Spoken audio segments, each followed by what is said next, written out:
Hello, my friends, and welcome back. Oh, wait, I'm a bit shaky here. Hello, my friends, and welcome back. I'm Alex, and I'm writing a soundtrack for the Silmarillion. Absolutely fully immersive music, deep, dark, which takes you on a journey to the first age of Arda.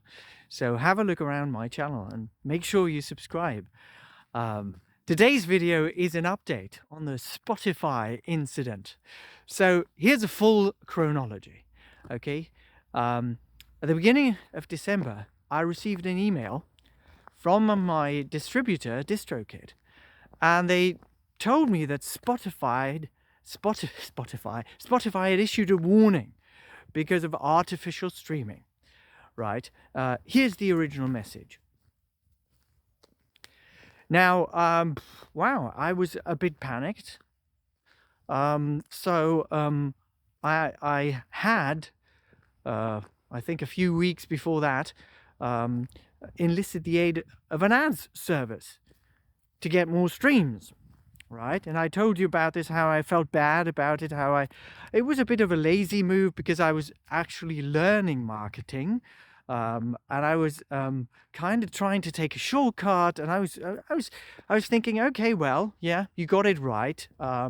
It must have been, they must have just been botting, and maybe you could have had a closer look at what methods they're using.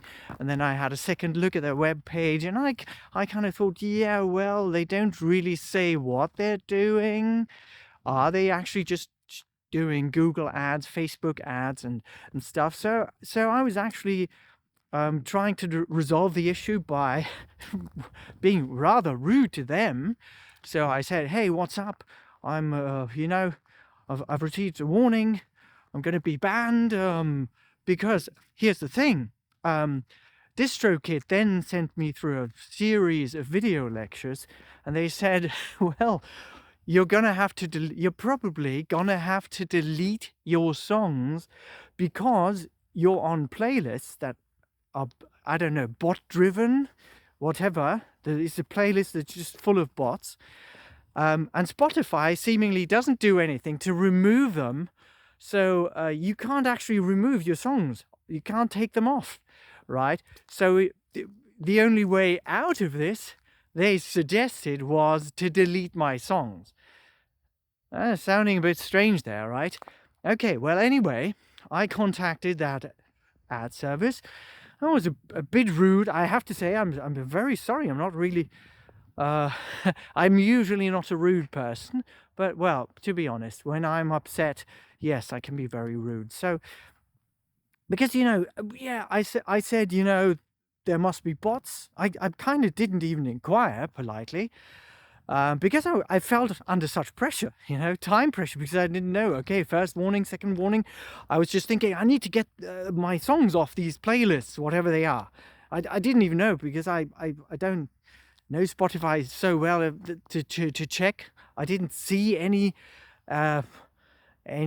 suspicious playlists on what I could check. So anyway, I contacted them, and then in the process of that, I went back to the email by Distrokid. I went back to the email just to see what did it say exactly, because sometimes you panic and you forget what the true facts are. Let's not say sometimes I sometimes panic and forget what the facts are, and I focus on just my fears, right? So I kind of try to settle with what's going on, and then I saw the message that was linked had changed. So that very same message now said, you've received a second warning. So next time you're going to be banned and your songs deleted. Gasp! Yeah, gosh. So that was quite a shock. So they didn't even bother to send me a second email, right? It was just the first email, and the link had changed. No separate email. Okay.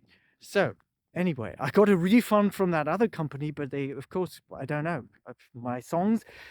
Anyway, in the process, because it took time, and there was the second strike without even a message, and it was within days, like 3-4 days.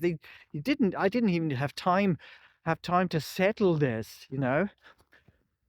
And then I decided, okay, wait a minute, this is a bit strange. Okay, they claim this is from Spotify. I have no real means to inquire. I've done some research. You know, they're my distributors, so they deal with all the communication. So I can't go to Spotify, hey, what's up? Am I banned? I didn't even know, right? They just made that claim. And I knew about Spotify's new policy, and this is cool. It's good, right? But in this case, so I felt that Distrokid wasn't really honest.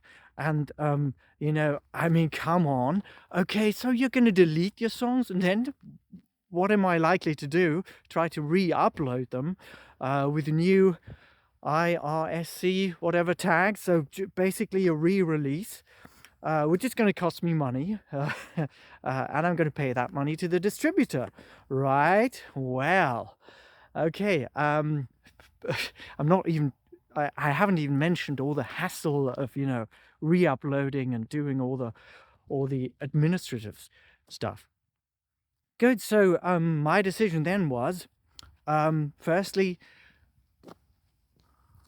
just yeah, let's just talk about the reactions. You know, I made this video, and it's interesting. So many people immediately went into that mindset of, you know, the broken artist, that cliche, and I don't think that's helpful. I'm not a broken artist. And I don't think that you need to be. Just because we're creatives doesn't mean we need to be poor, or we need to be broken, and we need to be the ones who are always on the wrong end of who are being abused. There's only wrong ends in abuse. Yeah, so people were saying, oh, they can't stop us from making music if they take the money. And I sympathize with that, but it's not a view that I want to share.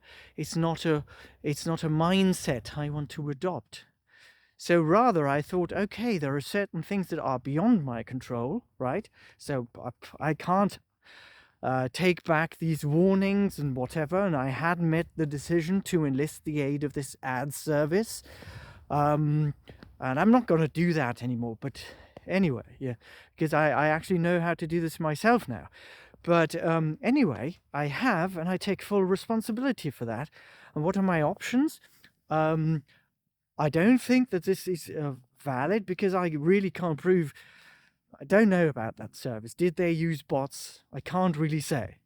You know, to be honest, I mean, I've got to be fair, and can't just say, well, they're bad. I had, in anger, written a really bad review. I'm going to take this back. But I was angry with Distrokid for, I mean, they weren't honest. You know, receiving a warning, and then you don't even get a deadline, right? You need to have taken care of it by, or whatever. It's very suspicious, to be honest. And I didn't feel treated justly. Of course, I couldn't reach anyone from support, and I decided to just change distributors, to go to somewhere else, to someone else. And yeah, so now I signed with Landar, don't even know how to pronounce them. Anyway, I'll put a link down there, non-affiliate. And yeah, so I'm in the process of re-releasing, which is good, because I have a new release. I have the poetic piano pieces that you hopefully have watched already, and they are on my channel. And the Doom of the Noldor will be re-released. I've just made sure of that, and I'll give you a heads up on that. So that's the Spotify incident now wrapped up. For now, you never know what happens. But it's ultimately, and that's the key message here, it's not what happens, it's how you react to it. And I didn't, you know, of course, I'm just starting my business, and then this happens. But, you know, my habits decide whether or not I'm going to be successful. my habit of reacting to such incidents and to seemingly catastrophic events that will make me successful. So don't get your heads up, guys. Things happen. You've got to embrace this, and I have, and I just wanted to tell you this story to hopefully cheer you up.